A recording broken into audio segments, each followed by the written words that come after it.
یہ سننے میں کافی عجیب لگتا ہے کہ جو ملک ابھی ایک دوسرے کا وجود ختم کرنے پر تلے ہیں وہ کبھی ایک دوسرے کے جگری یار ہوا کرتے تھے۔ جی ہاں، ہم بات کر رہے ہیں ایران اور اسرائیل کی۔ یہ کوئی معمولی دوستی نہیں تھی، بلکہ ان دونوں کے لیڈرز چھپ چھپ کر ملا کرتے تھے، گفٹ شیئر ہوتے تھے اور سیکرٹ ایگریمنٹس بھی سائن کرتے تھے۔ یہاں تک کہ ان دونوں کی دوستی کی مثالیں دی جاتی تھیں۔ باتیں تو بہت ساری ہیں، لیکن سب سے حیرانی کی بات یہ ہے کہ جس نیوکلیئر پروگرام پر آج اعتراض اٹھایا جاتا ہے وہ اسرائیل اور امریکہ نے ہی ایران کو گفٹ کیا تھا۔ لیکن آخر کیسے؟ ایران اور اسرائیل کی دوستی کس موڑ پہ ہوئی تھی؟ کون کون اس دوستی سے جیلس ہوتا تھا؟ آیت اللہ کی رجیم میں ہی اسرائیل سے ویپنز کیوں لیے گئے تھے؟ اور آخر وہ کون سا پوائنٹ تھا جب یہ گہری دوستی دشمنی میں بدل گئی؟ ناظرین، اس دوستی کی جڑوں کو سمجھنے کے لیے ہمیں تھوڑا پیچھے جانا پڑے گا، جب مڈل ایسٹ بالکل مختلف دکھتا تھا۔ یہاں پہلے آٹومن امپائر یعنی سلطنت عثمانیہ کا راج تھا، جو 1922 میں ورلڈ وار 1 کے بعد ختم ہو گیا۔ اب یہاں برٹین کا راج تھا اور عرب نیشنلزم بڑھ رہا تھا۔ عرب تازے آٹومن امپائر کی سلطنت سے آزاد ہوئے تھے اور وہ اپنا الگ ملک بنانا چاہتے تھے۔ بلکہ ورلڈ وار 1 میں آٹومن امپائر کے ہارنے کی ایک وجہ یہ بھی تھی کہ عربز نے اندر ہی اندر برٹشرز کا ساتھ دیا تھا، اس وعدے پر کہ آزادی کے بعد ان کو اپنا الگ ملک بنانے دیا جائے گا۔ پر خطے میں برٹشرز اور عربز کے علاوہ ایک طاقت ایسی بچی تھی جن کو عرب نیشنلزم سے کافی مسئلہ تھا، اور وہ تھا ایران۔ اس وقت ایران ایک پاورفل ملک تھا اور یہاں کے لوگ عربز کو کمتر سمجھتے تھے۔ ایران کے شاہ کو لگتا تھا کہ اگر عرب ملک سارے ایک ہو گئے تو وہ ایران کے لیے خطرہ بن سکتے ہیں۔ ایک تو پرشین گلف میں ایران کا ہولڈ ڈیوائیڈ ہو جائے گا، کیونکہ عربز نے پہلے سے ہی اس کو پرشین کے بجائے عریبین گلف کہنا شروع کر دیا تھا، اور دوسرا ایران میں میجورٹی شیعہ مسلمز تھے اور عربز سنی مسلمز۔ اگرچہ یہ دونوں مسلمان ہیں، لیکن ہسٹری میں دیکھا جائے تو ان دونوں کے درمیان ایک خاموش مقابلہ ہمیشہ سے رہا ہے کہ اسلام کو ریپرزینٹ کون کرے گا۔ شاہ آف ایران محمد رضا پہلوی کو ڈر تھا کہ سنی مسلمز کا انفلوئنس کہیں بڑھ کر ایران تک نہ پہنچ جائے اور ان سے ان کا تخت چھین نہ لیا جائے۔ پر کون جانتا تھا کہ مڈل ایسٹ میں اکیلے پڑ جانے والے ایران کو ایک بہترین دوست ملنے والا ہے۔ پھر آیا ایئر 1948، وہ تاریخی سال جب یونائٹڈ نیشنز کے اعلان کے بعد جیوز کے ملک اسرائیل کا قیام ہوا۔ اسرائیل کے بنتے ہی پڑوسی عرب ملکوں کو لگا کہ یہ فلسطینیوں کے ساتھ زیادتی ہوئی ہے، تو انہوں نے اسرائیل پر حملہ کر دیا۔ یہ جنگ جہاں اسرائیل کے وجود کا خطرہ بنی، وہیں ایران کے شاہ کے لیے عرب سے چھٹکارا پانے کا ایک راستہ بھی بن بیٹھی۔ حقیقت میں ایران کو اسٹیٹ آف اسرائیل سے اتنا مسئلہ نہیں تھا جتنا عرب ملکوں کے بڑھتے ہوئے اثر سے تھا۔ یعنی جب عربز فلسطین کے حق کے لیے اسرائیل سے لڑ رہے تھے، ایران کا جھکاؤ اسرائیل کی طرف تھا۔ دوسری طرف اسرائیل بھی یہ محسوس کرنے لگا کہ اسے دشمن پڑوسیوں کے بیچ نان عرب دوستوں کی ضرورت ہے۔ اسی کے چلتے اسرائیل کے پہلے پرائم منسٹر ڈیوڈ بین گوریون نے ایک اسٹریٹجک پالیسی بنائی جسے پیریفیرل ڈاکٹرین کہا جاتا ہے۔ ان کا کہنا تھا کہ کیونکہ اسرائیل ایک چھوٹی سی اسٹیٹ ہے جو چاروں طرف عرب ملکوں سے گھری ہوئی ہے، تو ہمیں اپنے دشمنوں کے پڑوسیوں سے دوستی کرنی چاہیے۔ اور اس میپ پر عربز کا سب سے بڑا اور سب سے اہم پڑوسی تھا ایران۔ یہی وہ اسرائیلی پالیسی تھی جس نے ایران اور اسرائیل کے بیچ دوستی کی پہلی بنیاد رکھی۔ بین گوریون کی اس پالیسی کا سب سے پہلا سب سے بڑا نتیجہ 1950 میں سامنے آیا۔ ترکی کے بعد ایران دوسرا مسلم میجورٹی ملک تھا جس نے اسرائیل کو ڈیفیکٹو طور پر تسلیم کر لیا۔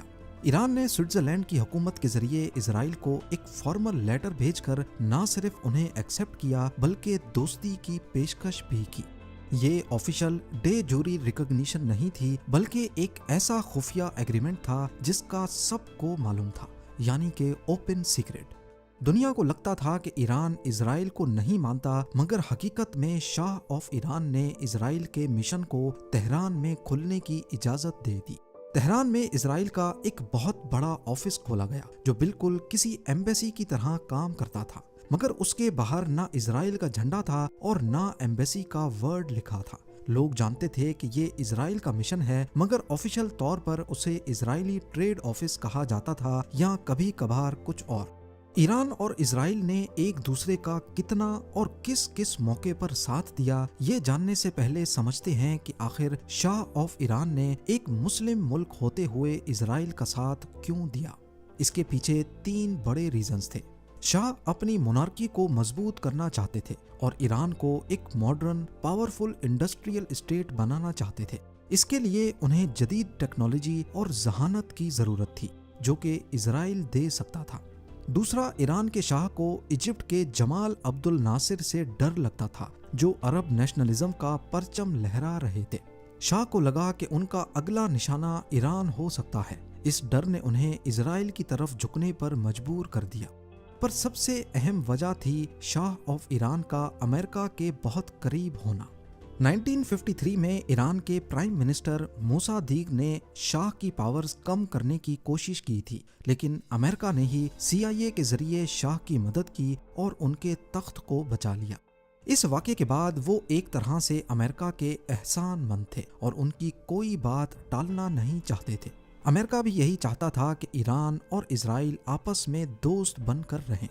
شاہ کو اپنی عوام سے اتنا ڈر تھا کہ انہوں نے ایک خفیہ پولیس بھی بنائی جس کا نام ساوک رکھا گیا۔ اس پولیس کا کام ان لوگوں کو پکڑنا یا ختم کرنا تھا جو شاہ کے خلاف بولتے تھے۔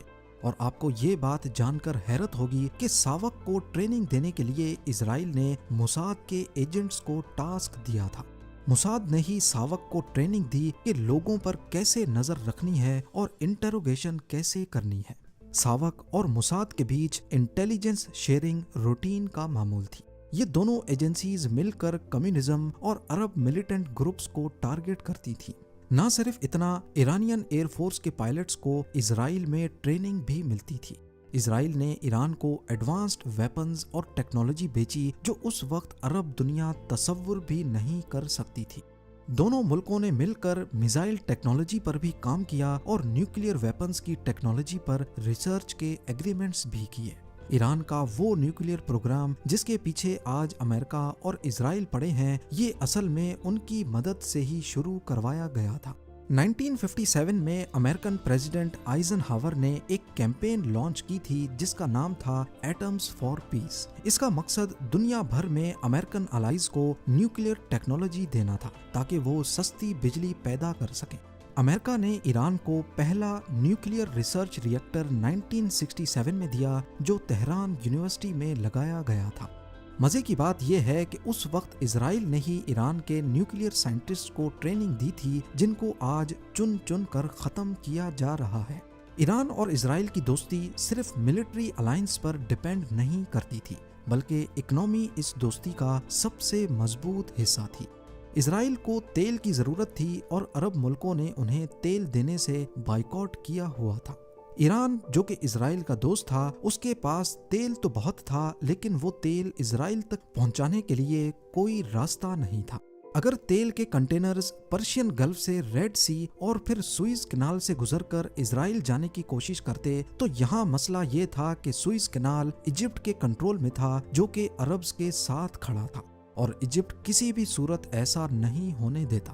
زمینی راستہ دیکھا جائے تو ایران اور اسرائیل کے بیچ عراق، سیریا اور جارڈن آتے ہیں اور یہ بھی عرب ملک ہیں، یعنی ایران سے اسرائیل تک تیل پہنچانے کا کوئی راستہ ہی نہیں بچا تھا۔ پر اس دوستی کا حق ادا کرنے کے لیے خاص ایک پائپ لائن بچھائی گئی۔ آپ دیکھ سکتے ہیں کہ اسرائیل کا ایک پورٹ گلف آف عقابہ پر بھی موجود ہے جسے ایلات کہا جاتا ہے۔ یہاں سے پائپ لائن شروع ہو کر اسرائیل کے ایشکلون پورٹ تک جاتی تھی اور اس پروجیکٹ کو ایلات ایشکلون پائپ لائن کا نام دیا گیا۔ یہ صرف اس لیے کیا گیا تاکہ ایرانی آئل ٹینکرز خرگ آئی لینڈ سے نکل کر ریڈ سی میں جائیں، وہاں سے سوئز کینال کو بائی پاس کر کے گلف آف عقابہ اور پھر اسرائیل کے پورٹ ایلات پر ٹینکرز خالی کر دیں۔ اس سیکرٹ پائپ لائن سے جہاں اسرائیل کو تیل مل گیا، وہیں ایران کو اپنا تیل یورپ تک بیچنے کا موقع بھی مل گیا، کیونکہ اسرائیل کا ایشکلون پورٹ میڈیٹرینین سی پر ہے جہاں سے تیل یورپ تک پہنچنے میں سوئز کینال جیسی کوئی رکاوٹ نہیں ہے۔ یہ صرف ایک پائپ لائن نہیں تھی بلکہ ایران اور اسرائیل کا بھائی چارہ تھا۔ اس میں 50% حصہ ایران کا تھا اور 50% اسرائیل کا۔ دونوں نے مل کر پیسہ لگایا تاکہ عرب ملکوں کی آئل مونوپولی کو چوٹ پہنچائی جا سکے۔ یہ دوستی اتنی پکی تھی کہ شاہ آف ایران اور اسرائیلی پرائم منسٹر بین گوریون کی ملاقاتیں چھپ چھپ کر ہوا کرتی تھی۔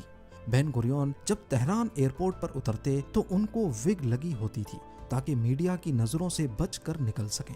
1970s میں تہران اور اسرائیل کا ٹریڈ مشن جو اصل میں ایمبیسی تھی بالکل ایکٹیو تھی۔ وہاں اسرائیلی انجینئرز، ڈاکٹرز اور ملٹری ایڈوائزرز موجود ہوتے تھے۔ اسرائیل نے ایران کے کسانوں کو جدید اریگیشن اور ٹیکنالوجی بھی سکھائی اور دونوں ملکوں کے بیچ ڈائریکٹ فلائٹس بھی چلتی تھی۔ یہ دور دونوں ملکوں کی فرینڈشپ کا گولڈن ایرا مانا جاتا ہے۔ اسی دور میں شاہ آف ایران نے دنیا کی سب سے مہنگی اور سب سے بڑی برتھ ڈے پارٹی رکھی۔ 26 اکتوبر 1971 یہ شاہ کی 52 برتھ ڈے اور پرشین امپائر کی 2500 ایئر اینیورسری کا دن تھا۔ اس پارٹی کے لیے ریگستان میں ایک پوری منی سٹی تعمیر کی گئی۔ ایک خاص رن وے بھی بنایا گیا جس پر اس دور میں $100 ملین سے زیادہ خرچہ ہوا تھا۔ اس میں دنیا بھر سے بادشاہ، ملکائیں، پریزیڈنٹس اور پرائم منسٹرز بلوائے گئے تھے۔ پیرس کے مشہور میکسمز ریسٹورنٹ سے پرائیویٹ جہازوں کے ذریعے کھانا منگوایا گیا۔ اس پارٹی میں اسرائیلی پرائم منسٹر کو نہیں بلوایا گیا تاکہ یہ دوستی سیکرٹ ہی رہے۔ حالانکہ اسرائیلی لیڈرز اسٹیج پر نہیں تھے، لیکن اسرائیل کی خفیہ ایجنسی موساد نے شاہ کی سیکیورٹی ٹیم کے ساتھ مل کر اس پارٹی کی حفاظت کا سارا پلان بنایا تاکہ کوئی حملہ نہ ہو سکے۔ پارٹی میں اسرائیلی پرائم منسٹر کو انوائٹ نہ کرنے کے باوجود دونوں کی دوستی میں کوئی فرق نہیں پڑا۔ اگلے کچھ سالوں تک یہ دوستی ایسے ہی چلتی رہی، لیکن آخرکار وہ دن آ گیا جب ایران اور اسرائیل کی دوستی دشمنی میں بدل گئی۔ 1979 کے ریولوشن میں آیت اللہ خمینی نے شاہ آف ایران کا تخت پلٹ دیا اور ایران کو ایک اسلامک ریپبلک بنا دیا۔ خمینی نے آتے ساتھ ہی اعلان کیا کہ اسرائیل اسلام کا دشمن اور شاہ ایک غدار تھا۔ کچھ ہفتوں بعد اسرائیل کے ٹریڈ مشن پر حملہ کر کے وہاں فلسطین کا جھنڈا لہرا دیا گیا۔ اسی دن فلسطینی رہنما یاسر عرفات تہران پہنچے اور خمینی نے اعلان کیا کہ اب یہ اسرائیلی نہیں بلکہ فلسطین کی ایمبیسی ہے۔ یہ وہ لمحہ تھا جب ایران اسرائیل دوستی کی کہانی ختم تو ہوئی لیکن فی الحال دفن نہیں ہوئی۔ اسلامی انقلاب کے بعد کہانی میں ایک دلچسپ موڑ آتا ہے۔ 1 سال بعد جب ایران اور عراق کی جنگ شروع ہوئی تو اس موقع پر ایران کو ہتھیاروں کی سخت ضرورت پڑ گئی، اور تب ایک بار پھر ضرورت نے ان دونوں کو دوبارہ ملا دیا۔ اسرائیل نے اس موقع پر ایران کی مدد کی اور خفیہ طور پر انہیں ویپنز سپلائی کیے۔ خمینی کی سربراہی میں چلنے والی یہ جنگ 8 سالوں تک چلتی رہی اور ویپنز اسرائیل سے آتے رہے۔ اس میں اسرائیل کا فائدہ یہ تھا کہ وہ ایران کو ویپنز سپلائی کر کے اپنے پڑوسی عرب ملک عراق کو کمزور کرنا چاہتا تھا۔ اسلامک ریولوشن کے بعد ایران نے بھی پرانے شاہ کی ساری چیزیں ختم کر دی، جیسے ساوک پولیس، آئل پائپ لائن اور اسرائیلی ٹریڈ مشن بھی۔